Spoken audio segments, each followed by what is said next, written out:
नमस्ते, सत श्री अकाल, आदाब एंड बहुत बहुत स्वागत है ग्वालियर आपका in the cool gurus podcast. लेकिन ये हमारा नॉर्मल कूल गुरु पॉडकास्ट नहीं है, ये है द कूल गुरु पॉडकास्ट का एक न्यू सेगमेंट जहां हम आपके लिए लेकर आएंगे the young guns of Gwalior. Yes, और आज हमारे साथ है इसी सिलसिले में प्रिंस अरोरा। मल्टीपल स्टार्टअप्स किए हैं इन्होंने और वो भी सक्सेसफुल। ग्वालियर के सबसे बड़े गरबा डांडिया महोत्सव में से एक श्रीजी जलसा इवेंट राइट के ओनर है ये, ठीक है। और फिर भी इतने डाउन टू अर्थ है। अभी कैमरा शुरू होने से पहले जो हम कॉन्वर्सेशन कर रहे थे वो आप सुनते तो आपको मजा आता, लेकिन वो रस हमारे लिए है। अब करते हैं इनसे कुछ अच्छी बातें, कुछ सीखते हैं इनकी जिंदगी से, इनके सफर से। Hello Prince and welcome. Thank you ma'am. पहले तो मैं सभी को जय श्री राम बोलना चाहूँगा कि आप लोगों ने मेरे को एक प्लेटफॉर्म दिया अपनी बात रखने के लिए, क्योंकि बहुत से लोग मेरे को जानते हैं अच्छे तरीके से। आप चलता फिरता प्लेटफॉर्म हो खुद, हम क्या आपको प्लेटफॉर्म देंगे? नहीं मैम, एक्चुअली अभी तक जो मेरे लोग हैं वो तो जानते हैं, बट कुछ लोगों से जैसे मैं नहीं जुड़ पाया, क्या पता आपके माध्यम से मैं आज सबसे जुड़ जाऊँ। सच है, हो सकता है, भगवान करे ऐसा ही हो। प्रिंस सर, सबसे पहले जो मैं जानना चाहती हूँ कि पहला स्टार्टअप कौन सा था, उसका आइडिया कहाँ से आया, फंडिंग कैसे जुटाई, कैसे की ये शुरुआत? एक्चुअली मैम वर्किंग तो मैं 2008-9 से कर रहा हूँ, जो मेरा फैमिली बिजनेस है उसमें फादर के साथ। बट 2014 में मैं और मेरे कुछ फ्रेंड्स हम लोग आगरा में बैठे हुए थे। हम लोगों ने काफ़ी कूल कैफ़े देखा, तो हम लोगों के माइंड में वैसे ही आया कि यार कुछ बनाते हैं। तो फंडिंग का इशू था, नो डाउट। तो ग्वालियर आए, पहले जगह देखी, छोटी सी एक जगह ली। फ्रेंड्स मेरे दोस्तों द्वारा उसमें फंडिंग करी गई और मुझे भी नहीं पता था कि हम उस कैफे को, ग्वालियर का फर्स्ट कैफे, उस कैफे को यहाँ से वहाँ ले जाएंगे। मुझे भी नहीं आइडिया था। इवन उनका ये कहना था कि हम लोग ये समझ लेंगे कि एक फॉरेन ट्रिप करके आए हैं, अगर फ्लॉप भी होगा करेंगे, चलेगा। पर मेरे लिए वो बहुत था। मैंने अपने फादर को बोला था, मैंने कहा नहीं, उनके लिए, मेरे दोस्तों के लिए ऐसा है कि उनके लिए एक फॉरेन ट्रिप है, मेरे लिए फॉरेन ट्रिप नहीं है। मेरे पास तो जो था वो सब लगा दिया। पर सच में वो ग्वालियर का इतना यूथ क्राउड हमारे साथ जुड़ा, जो आज तक मेरे साथ जुड़ा हुआ है, वो मेरे को सारा वहां से मिला। रिलेशंस, क्राउड, सब कुछ, एवरीथिंग। ये है ट्रू बूट लगिंग, जिसको बोलते हैं ना कि स्टार्टअप में आप एक एक रुपया अपना और अपने पार्टनर्स का लगाते हो और उस एक एक रुपए की वैल्यू आपको पता होती है। ये है ट्रू बूट लेगिंग, मतलब ये पसीने की कमाई है, नहीं? ओके, आगे बढ़ते हैं। तो अब एक सवाल मुझे ये पूछना है कि अगर मौका मिले तो इंडिया के अलावा और किस देश में गरबा करना चाहोगे आप? मैं मौका तो मिलते मिलते रह गया एक बार। Really? ये लास्ट ईयर हम लोग जब डांडिया प्लान कर रहे थे, 2023 वाला डांडिया हम प्लान कर रहे थे, तो हमको मौका मिला था दुबई में ट्रेनिंग देने का, है ना। दुबई में एक कंपनी है, प्रॉपर्टीज की कंपनी है, वो लोग अपना एक डांडिया ऑर्गेनाइज करा रहे थे। और मेरे नॉन थे वो लोग। तो उन्होंने कहा यार तुम लोग ग्वालियर में इतना अच्छा करते हो प्रिंस, तुम लोगों का मैनेजमेंट तगड़ा है, यार वहां पर करो, हम सारा हमारा, तुम तो आओ, केवल ट्रेनिंग दो और मैनेजमेंट करो, तो अपने ट्रेनर्स को लेके आओ। बट उस टाइम जो मेरे जैजाज सर हैं, उनका पासपोर्ट रेडी नहीं था और हमारे पास उस टाइम 2 या 4-5 दिन ही थी। तो फिर हम लोग ना जाते हुए हमने उनको अपने द्वारा गुजरात से कुछ ट्रेनर्स प्रोवाइड कराए थे। फिर हम इस वजह से हम जाने, अगर हम मुझे मौका मिलता है, चाहे मेरे को दुबई मौका मिले, चाहे मेरे को कनाडा में मौका मिले, चाहे मेरे को यूके पे मौका मिले, चाहे मेरे को यूएस में मिले, मेरी कोशिश रहेगी एक बार तो करके आएंगे। बाय गॉड्स ग्रेस होगा मतलब, ये डेफिनेटली होगा। मतलब फॉरेनर्स को भी डांडिया कराएं ना, उनको भी तो बताए कि हमारे देश में क्या होता है। अपने देश वालों को तो बहुत करा लिया, अब वहाँ पर भी एक बार मौका मिलेगा तो बिल्कुल। Okay, very nice. और हम वेट करेंगे, क्या हम लोग को भी जाने का है उधर पे जाके गरबा करेंगे, उनको भी मतलब केड़िया पे ना के नचाएंगे। ये मेरे सो मच फन। ओके, सो प्रिंस सर, सो जैसे मैं जब ग्वालियर लौट कर आई दिल्ली से ना, तो क्या एक बड़ा मन में शिकायत सी रहती थी कि यार ग्वालियर में ना कुछ होता नहीं है, कुछ अच्छा होता नहीं है, कुछ एंजॉय करने वाला होता नहीं है, है ना। तो मैं जानना चाहती हूँ कि जलसा, श्रीजी जलसा इवेंट के गरबा के थ्रू आप साल में ये एक महीने तो नचाते हो बढ़िया से बच्चों को, और 3 दिन का अपना जो इवेंट होता है, ग्रैंड इवेंट, वो होता है। पर कुछ और आगे क्या प्लान है, क्या करेंगे आगे अपन? मैम आप पहले तो श्री जलसा के साथ जुड़े, परमानेंट वाला, अभी आप जुड़े हो परमानेंट वाला जुड़े, हमारे इंस्टाग्राम है उसमें सब अपडेट्स रहते हैं। ठीक है। पहली बात, जो ये 1 महीना होता है ये केवल डांडिया गरबा के लिए नहीं है। मैं सबको बोलता हूँ, मैं केवल डांडिया गरबा नहीं सिखाता हूँ। मेरा मोटिव है जो आप अपनी 12 महीने 11 महीने की स्ट्रेस लाइफ जी रहे हैं, राइट, कि सेम शेड्यूल, सुबह इस टाइम उठना, यहाँ जाना, 1 महीना थोड़ा सा मैनेज करो अपनी लाइफ को। जॉब वाले हो जॉब को मैनेज करो, बिजनेस वाले हो बिजनेस को मैनेज करो। मैनेज हो सकता है, पॉसिबिलिटी है। अगर आप अपने काम को थोड़ा डिवाइड करेंगे, पॉसिबिलिटी है। मैं ये नहीं कह रहा नुकसान करके आओ, दुकान बंद करके आओ, आप उसको मैनेजमेंट करके आओ। वो 1 महीना आपके 11 महीने में बूस्ट का काम करेगा, ये मेरी गारंटी है। 1 महीने में हम लगातार डांडिया गरबा के साथ एक इवनिंग में थोड़ी मस्ती करते हैं। रेगुलर हमारे यहाँ डीजे नाइट होती है, केवल 20 मिनट्स की होती है, बट फुल और एनर्जेटिक होती है।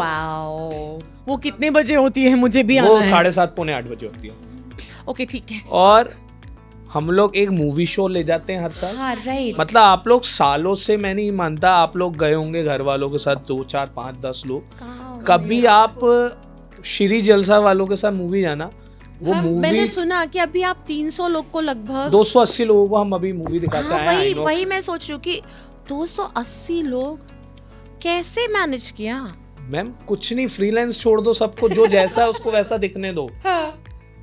जब वो 280 लोगों के बीच में बैठा है तो वो अपने आप को अच्छा ही प्रिटेंड करेगा, ये मेरी गारंटी है। तो वहाँ बड़ी मस्ती आती है। वहाँ मूवी का, मैं अगर अभी अपने पार्टिसिपेंट से किसी से पूछूं कि उसमें को एक्टर कौन था या कौन कौन से सॉन्ग थे, वो नहीं बता पाएंगे। क्यों? क्योंकि उन्होंने मूवी तो देखी नहीं है। वहाँ मस्ती, डांडिया चल रहा है, गरबा चल रहा है, पॉपकॉर्न फेंके जा रहे हैं एक दूसरे पे हैं। अभी वो यहाँ बैठा है, फिर थोड़ी देर बाद वहाँ बैठा हुआ है।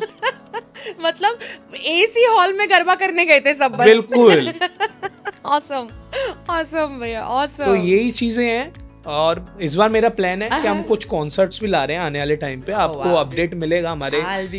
मतलब ऐसे कॉन्सर्ट लाऊंगा जो हमारे यहाँ पे जितने भी जेंजीज हैं उनको भी जोड़ेंगे, अबव एज है उनको भी जोड़ेंगे। मेरा मोटो क्लियर है, 5 साल से 55 साल तक के लोगों को एंटरटेन करना जानता हूँ मैं। उन सबको ही एंटरटेन करेंगे और कुछ नया लाएंगे। ऑसम।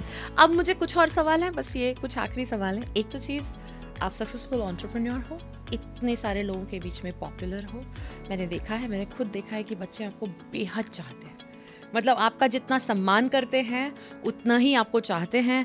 मैंने देखा है कि आपका उनके ऊपर जो होल्ड है ना, वो सांस तक आपके साथ लेते हैं। अगर आप बोलोगे सांस लो, तो वो सारी 400 लोगों की भीड़ एक साथ सांस लेती है। मैंने ये देखा है कि आपने यहाँ से आवाज़ लगाई, थोड़ा हल्ला मचा के, और बच्चे एकदम से झूम गए, है ना। तो मतलब ये सब कुछ देखने के बाद आप अपने आप को ग्राउंडेड कैसे रखते हो, ज़मीन से जुड़ा हुआ? अभी भी आप यहाँ आए हो, कोई शोशा नहीं है, कोई प्रिटेंस नहीं है, कोई मतलब हिचकिचाहट नहीं है। जो मैं बोलना चाहता हूँ, जिस भाषा में बोलना चाहता हूँ वैसे ही बोलूँगा। मैं ऐसा दिखता हूँ, मैं ऐसे ही आया हूँ, ऐसे ही बात करूँगा। तो ग्राउंडेड कैसे रखते हो अपने आप को? मैम सिंपल सा है, देखो गिव एंड टेक का ज़माना है। आज वो मेरे लिए कर रहे हैं, कहीं ना कहीं मैं उनके लिए करता हूँ। मैं क्या करता हूँ, मैं बस इतना सा करता हूँ, उनको मस्ती कराता हूँ। वो अगर नीचे बैठे हुए हैं, मैं नीचे बैठता हूँ। वो अगर पास्ता लेके आए डब्बे में, उनके साथ पास्ता खाता हूँ, उनके जैसा बनता हूँ। आप जैसे हो वो हो, मैं मानता हूँ, बट सामने वाला कैसा है, आप सामने वाले जैसे बन जाओ। जैसे ही वो एंटर्ड हो रहे हैं, उनसे अच्छा हेलो करो। आप ये मत लाओ मन में कि आप सीनियर हो या आप सर हो, कि वो खुद आपको गुड इवनिंग बोले या कुछ गुड आफ्टरनून बोले। नहीं, हम बोलो, हम बोलेंगे उससे, जो आए कैसे हो आप, आपको अच्छा लग रहा है, कहाँ इशू आ रहा है, वो इशू समझो, उनके जैसा बन जाओ। एक चीज़ और, मैं लड़की हूँ और बहुत सालों तक गरबा इसलिए नहीं गई क्योंकि डर लगता था, ठीक है, सेफ फील नहीं होता था। बहुत सारे माँ बाप ऐसे होंगे जो ये देखेंगे, सोचेंगे बिटिया का मन तो है लेकिन कैसे भेज दें, वहाँ बहुत भीड़ होती है। मतलब मैंने देखा है कि 500 पार्टिसिपेंट अंदर हैं और 500 बाहर खड़े हैं अंदर जाने के लिए कि हमें जाने दो, प्लीज़ जाने दो, है ना। तो ऐसे सिचुएशन में अपने पार्टिसिपेंट्स और जो लड़कियां वहाँ आती हैं उनकी सेफ्टी के लिए श्रीजी जलसा इवेंट, मैं वही उनकी फैमिली को ही ये मैसेज देना चाहूँगा आपके द्वारा। इसी साल की बात बता रहा हूँ, जब हम लोगों ने रजिस्ट्रेशन ओपन करे थे, एक फैमिली आई मेरे पास, बिटिया थी, उसकी मम्मा थी, उसके फादर थे। उनका पहला क्वेश्चन मेरे से ये था, ये बिटिया आएगी यहाँ से मतलब 4-5 किलोमीटर दूर से और रोज 8 बजे जाएगी। मैंने कहा सर यहाँ से घर जा रही है, वो मेरी पार्ट नहीं है, बट ग्राउंड में कहती हमने पहले भी डांडिया करा हुआ है, कहाँ इशू आए होंगे कुछ। देखो मैं सबकी गारंटी नहीं ले रहा ग्वालियर वालों की, बट मेरे यहाँ जो टीम है मैं फालतू लोगों को एंटरटेन नहीं करता हूँ। अगर कोई स्टैग आ रहा है तो मेरे यहाँ एंट्री नहीं है, चाहे वो पार्टिसिपेंट हो चाहे वो ऑडियंस हो। मेरे यहाँ केवल स्ट्रिक्टली कपल एंट्री है, या अपनी बहन को लेके आओ, या अपनी वाइफ को लेके आओ, या अपनी मम्मा को लेके आओ, क्योंकि मेरे यहाँ सारे एज ग्रुप खेल रहे हैं। 55 इयर्स की लेडीज भी खेल रही हैं, 5 साल की बच्ची भी खेल रही है। इसलिए मेरे यहाँ मोस्टली गर्ल्स ही रहती हैं, बॉयज कम होते हैं, है ना। और दूसरी चीज, मेरे यहाँ स्ट्रिक्टली कैमरा अलाउड नहीं है, चाहे आपका पर्सनल हो। अगर आप खुद खेल रहे हो, आप खुद एक फीमेल हो, तो भी अलाउड नहीं है। क्यों? मैं मानता हूँ कि ये आपकी सिस्टर है, पर सामने वाली थोड़ी ना आपकी सिस्टर। तो मेरे यहाँ पर्सनल कैमरास अलाउड नहीं है, फोटोज लेना अलाउड नहीं है। जो ऑथराइज वहाँ का फोटोग्राफर है या प्रोडक्शन हाउस है वही लेगा, वही आप ही की देगा, और कोई नहीं देगा। पूरी टीम मेरी इसी चीज में वर्क करती है। जब इवेंट होता है पूरे ग्राउंड में क्या चल रहा है, कैसे चल रहा है, हम लोग की कोशिश रहती है कोई भी ऐसी चीज ना हो जो हमारी फैमिली से रिलेटेड हो। बहुत क्लीन क्राउड लाने की कोशिश रहती है। इवन मैं पर्सनली फर्स्ट डे से सबको बोलता हूँ, सारी बच्चियों को बोलता हूँ, कोई भी इशू आए किसी से ना शेयर करते हुए मेरे से करो। मेरी कोशिश रहेगी कि मैं उसको झटपट सॉल्व कर दूँ। Thank you so much for making sure that that happens. And बहुत कुछ है आपसे सीखने के लिए। जाने से पहले ये कहना चाहूँगी, बहुत कुछ है आपसे सीखने के लिए। आपकी जो तत्परता है, आपकी जो मैनेजमेंट स्किल्स है, आपकी जो मेहनत है, वो मैंने देखी है। और उससे ज़्यादा मैं ये अप्रिशिएट करती हूँ कि आपके अंदर एक सेंस ऑफ लॉयल्टी है, राइट। मतलब मैंने देखा है कि जो आपके हैं वो आपके हैं, आप उस तरीके के इंसान हो, ठीक है। उम्मीद यही है कि हर साल श्रीजी जलसा इवेंट ये शानदार गरबा करता रहेगा और SICS हर बार इसका टाइटल स्पॉन्सरशिप देगा। मैं भी यही चाहूंगा कि लगातार ऐसे जुड़ते रहूं। बट मैम कह रही हैं मैंने आपसे सीखा है, पर मैं आप सबको बता दूं मैंने SICS से बहुत कुछ सीखा है कि कैसे मोटिवेट करते हैं किसी को, कैसे किसी के अंदर जोश ऐड ऑन करते हैं। क्योंकि इनकी पूरी टीम और मैम स्वयं हमारे यहाँ रोज आती हैं और डेली हमारे पार्टिसिपेंट को बहुत मोटिवेट करते हैं। Thank you so much friends sir कि आप आए यहाँ पर। So Gwalior, don't forget to follow us on our Instagram. Shriji Jalsa event है इंस्टाग्राम, जो सर की कंपनी है उसका। हमारा इंस्टाग्राम हैंडल है SICS इंडिया। हमें फॉलो करिएगा ताकि ऐसा ही कंटेंट हम आपके लिए लाते रहें। ये था the first episode of the cool guru, the young guns of Gwalior. और ऐसे ही और इंटरेस्टिंग गेस्ट से मिलने के लिए do not forget to stay connected. Bye bye.